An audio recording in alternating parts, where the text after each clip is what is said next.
দেখুন, মানুষের জীবনে যেমন গতি আছে, ছন্দ আছে, সেরকম পরিবর্তনও আছে। গতি মানুষকে দেয় বয়স, বুদ্ধিমত্তা, শক্তি ও চিন্তার বিকাশ। এর সবকটিই কিন্তু পরিবর্তনশীল। এটা আমি আমার জীবনে সুন্দরভাবে উপলব্ধি করেছি।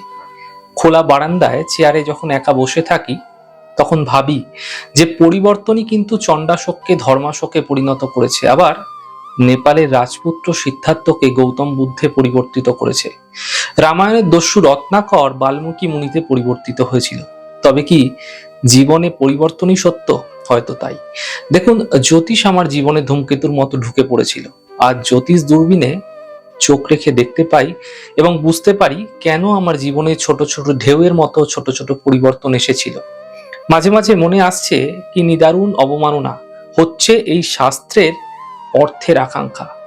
এই শাস্ত্রকে পঙ্গু করে দিচ্ছে এবং এর বিলুপ্তিও কিন্তু নেই। আমার জ্যোতিষ সাধনার অগ্রগতি বুঝিয়ে দিয়েছে জীবনে পরিবর্তন আনে কে। জন্মছকে থাকা দশা এর মূল প্রতিচ্ছবি তুলে ধরে, অর্থাৎ সময়। এই দশা নিয়ে আপনাদের বিস্তারিতভাবে জানাবো। মহর্ষি পরাশর ৪২ প্রকার দশার উল্লেখ করেছে। এর মধ্যে বিংশোত্তরীয় দশার যে প্রভাব আমাদের জীবনের সকল স্তরে পড়তে দেখা যায়। এছাড়াও সূক্ষ্মাতি সূক্ষ্ম ঘটনার বিশ্লেষণে কখন কোন দশার প্রয়োগ কোথায় করা উচিত সেই সম্পর্কে আলোচনা দরকার। আলোচনা অনেক বৃহৎ, তাই প্রত্যেক দিন এই আলোচনা ভেঙে ভেঙে করার চেষ্টা করব আপনাদের বোঝাবার সুবিধার্থে।